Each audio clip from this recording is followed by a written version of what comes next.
Hello les amis, bienvenue dans cette nouvelle vidéo. C'est la dernière vidéo donc on va voir sur le package Pinia. Pinia donc ici nous avions fait la partie des states, les getters et les actions. On a vu qu'on pouvait également souscrire à des événements, etc. Aujourd'hui nous allons essayer d'explorer la partie des plugins qui permet donc d'étendre les fonctionnalités de notre package et puis de rajouter de nouvelles choses, de faire des écoutes, etc. Donc l'exemple que je vous propose de voir aujourd'hui, c'est comme vous le savez, sur notre exemple qu'on a vu dans la dernière vidéo, c'est que lorsque je viens au niveau des produits ici, je lance ici au niveau de la console par exemple, lorsque je recherchais ici, on avait un événement ici qu'on écoutait au niveau de notre application. Si je reviens donc dans cette partie-là au niveau de app, on a donc ici, à cet endroit-là qu'on écoutait, donc lorsqu'il y a des changements, etc. Donc je vous propose donc de nous brancher sur cette partie-là au niveau des actions. Et lorsqu'on reçoit des nouvelles données ou des nouveaux événements, quelque chose comme ça au niveau de notre store, qu'on puisse directement le stocker au niveau du local storage. Comme ça, quand on rafraîchit la page, par exemple, sur cette partie-là, quand je rafraîchis la page, on voit qu'on perd nos données. Ils ne sont pas stockés en local storage ou quelque chose comme ça. C'est juste un exemple. Ça ne veut pas dire que c'est la meilleure façon qui sera adaptée selon le projet. Donc voilà, lorsque je recherche ici, il n'y a rien qui est stocké dans les différents storage. Donc ce que je vous propose donc, c'est lorsque je fetch ici, c'est de stocker ici au niveau les données au niveau de notre application à cet endroit-là. Et puis quand je rafraîchis, que j'ai cette liste-là au lieu de refaire à chaque fois s'il n'y a pas de changement. Donc pour cela, donc je vais revenir au niveau de Pinia plutôt, là où on avait déclaré notre plugin. Alors je vais revenir juste là. Tac. Donc voilà. C'était à cet endroit-là. On a donc la partie des plugins à cet endroit-là et on a le plugin des Pinia ici. Donc on va se brancher à cet endroit-là. La partie des plugins, c'est ici qu'on va se brancher. Donc on peut dire quelque chose comme use ici et puis on donne ici un callback qui permet donc d'écouter, on enregistre ici donc le plugin, c'est la façon d'enregistrer le plugin. Et on peut retourner un état ici. Si on retourne quelque chose, ce sera mappé directement au niveau du state des plugins de façon générale. Et puis donc chaque plugin, il va rajouter cette propriété-là au niveau de son state à cet endroit-là par exemple. Donc ce que je vous propose là, au lieu de faire ces exemples-là, je vais revenir au niveau de la documentation ici, enfin au niveau du code source plutôt du plugin. Si je reviens au niveau de Pinia ici, il prend en quelque sorte une fonction qui prend un Pinia plugin context. C'est ces paramètres-là qui nous intéressent ici. Donc on va faire ici un contexte. Donc on voit bien le typage ici, je peux également le rajouter. Et on peut déstructurer cette partie-là, il me semble. Donc on a quoi comme à l'intérieur? On a la partie Pinia. La partie ici, c'est l'instance en cours. C'est cette instance-là, c'est la même. Donc on peut y accéder ici directement. Et on a quoi d'autre? On a également l'app ici. Ça, c'est notre application Vue.js qu'on a utilisé lorsqu'on map ici, lorsqu'on insère, on enregistre plutôt le plugin. Et on a notre store, le store qu'on veut étendre. Et puis également, on a ici les options. Donc pour le moment, je pense qu'on ne va pas utiliser toutes ces options-là, parce que je vais me limiter juste à la partie store ici, parce que c'est le store qu'on veut étendre. Donc ça peut, en fonction de l'utilisation au niveau de chaque exemple, ça peut être utile ou pas de considérer les autres. Donc à cet endroit-là, qu'est-ce qu'il raconte? Alors, je mets le plugin. Ok, on s'en fout de ça. Au pire, on peut enlever ça. De toute façon, la fonction, elle est typée au niveau de son appel. Donc, on peut rester comme ceci. Donc, si je fais ça, je fais un console log de store. Ici, je reviens. Tac. Au niveau on voit bien que ici, notre store ici, il a été appelé la partie des products notamment. Donc si je reviens ici, je fais l'ID, je peux voir le store ID par exemple. On voit bien ici qu'il est bien enregistré. Donc ce que j'essaye donc de faire, c'est de regarder, pour tout commencer d'abord, c'est de regarder est-ce qu'on a un ID de ce store-là dans notre local storage. On veut insérer ici des données, par exemple, au niveau de notre local storage. Donc pour la clé, par exemple, on peut dire que la const key, par exemple, on peut faire quelque chose comme ceci. Pinia store, par exemple, on prend le store ID, par exemple. Je préfère prendre plutôt une fonction, comme ça on va la réutiliser un petit peu en bas. Donc ce que je peux faire ici, c'est l'ID. On peut prendre un ID ici en string, et puis là on mettra juste l'ID. Voilà. Et donc voilà, là ce que je peux faire, c'est de regarder donc au niveau du local storage, est-ce que cet ID là, par exemple, key of quelque chose, voilà, comme ça on le différencie avec les autres. Donc voilà, si je refais ça, on regarde, est-ce que au niveau du state de celui-là, on a une clé correspondant à ça qui est déjà enregistrée. Si ce n'est pas enregistré, ben on passe. Si c'est enregistré, on instancie notre store avec ça. Donc on a une fonction patch également qu'on a vu dans la précédente vidéo au niveau des actions. On a vu qu'on pouvait avoir plusieurs écoutes ici. On a la partie subscribe, on a la partie patch ici, les reset et les dispose, etc.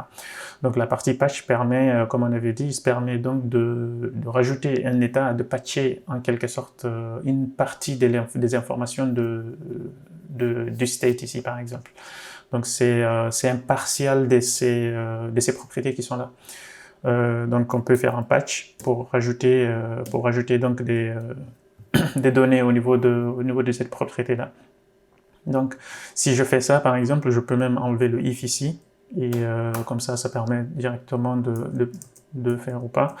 Et maintenant on voit bien qu'à cet endroit là par exemple, pour le moment on n'a rien. Si je fais un console log ici de ça, on verra bien qu'on n'a rien au niveau de cette partie-là. Si je rafraîchis, tac, on voit bien qu'on a nul ici à cet endroit-là. Donc le patch n'aura pas un side effect. Par contre, lorsqu'on finit de faire un patch, on peut faire un subscribe. Le store ici, subscribe, et puis à cet endroit-là, donc on peut enregistrer ici les changements qui ont pu être effectués. Le subscribe qu'on a vu dans la précédente vidéo, au niveau des actions également, on a une fonction qui s'appelle subscribe ici, qui prend la mutation des changements et l'état de notre store à l'instant T. Donc ce qu'on peut faire, si je peux faire ici par exemple, je peux faire un console log ici également du state par exemple. Je vais juste faire quelque chose comme ceci. Maintenant, cette fonction-là, elle est appelée lorsqu'il y a un changement au niveau de notre store. Pour le moment, il n'est pas appelé, on l'enregistre juste. Maintenant, quand je clique sur le bouton ici, on verra donc que cette partie-là, elle va être déclenchée. On a donc une mutation qui a été déclenchée et on a donc notre store ID par exemple. Et on a l'état aussi de changement en fait. On a ici l'objet, ici la mutation qui indique le store ID, etc. Et on a ici l'état du patch en fait.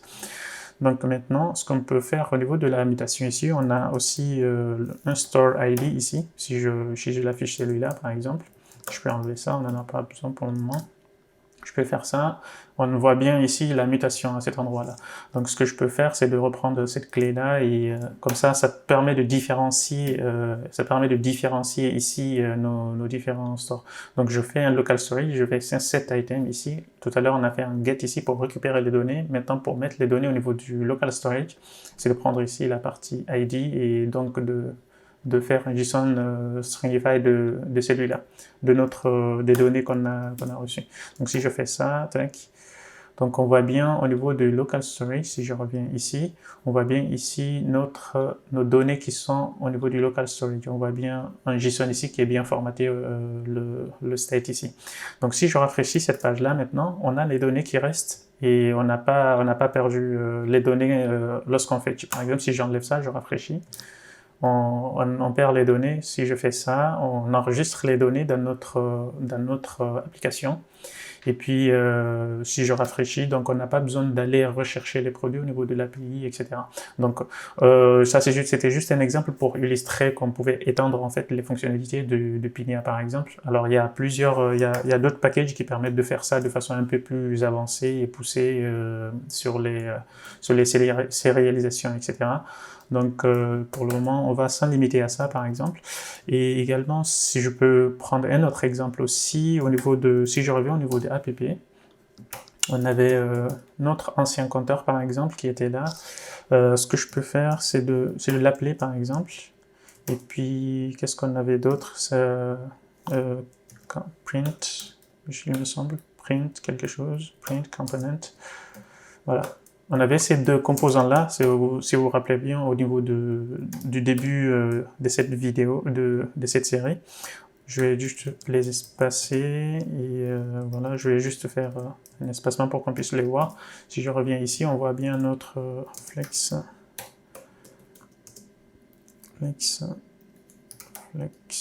core, justify, center, center. Voilà, on a donc notre border. Voilà. On a donc notre ici les composants, par exemple là je pouvais faire des incréments, mais l'avantage c'est que maintenant avec la partie notre plugin qu'on a rajouté, on voit bien que ici aussi notre composant il s'adapte directement. Par exemple là, si je rafraîchis ici mon compteur, la page, on a toujours le compteur ici qui reste à 14 et qui est instancié dès le début en fait de l'appel. Donc on ne perd pas notre état également. Donc je peux faire un reset, on a le 1 et si on a ça, on peut également avancer. Donc voilà, je pense qu'on a fait un petit peu le tour. Si la partie de plugin a plusieurs fonctionnalités, je vous invite à aller vraiment les voir au niveau du partage des états, etc. Donc c'est super intéressant. Et au niveau des extensions aussi, on a si vous utilisez Nox aussi, vous pouvez l'intégrer facilement. Alors, sur les dernières versions de Nox, on vous propose directement de l'intégrer, il vient avec. Donc, vous avez déjà un plugin, un module ici de Nox que vous pouvez directement insérer et puis ça continue de fonctionner comme vous le souhaiterez. Donc voilà, je pense qu'on a fait un petit peu le tour de ça. Je vous invite à regarder le plugin. Alors, au niveau de ce package-là, je vous ai dit que en fait, il y a d'autres packages qui sont intéressants à voir aussi pour sauvegarder les états, etc. Notamment, ce que j'utilise le plus souvent ici, c'est VUse. VUse ici, ils ont, hop, si vous venez au niveau des functions ici, il me semble que Use Storage par exemple, Use Local Storage, celui-là. Vous pouvez le mapper directement au niveau de votre application, au niveau de votre state, comme ça, vous pouvez le mapper directement ici par exemple. Vous pouvez faire ici un VUse use local storage par exemple, vous donnez la clé, use local storage, vous donnez la clé ici et puis lui il s'occupera tout seul de la gestion de sauvegarde de ces propriétés là, comme ça vous n'aurez pas à faire un plugin par exemple. Mais bon, c'est un moyen fait maison, donc ça permet aussi d'avoir directement cette fonctionnalité sans pour autant installer un nouveau package externe, quoi. Donc voilà, je pense qu'on a fait un petit peu le tour. Donc on se retrouve donc dans les prochaines vidéos sur une nouvelle playlist. Je pense qu'on va partir maintenant sur du Dart. Et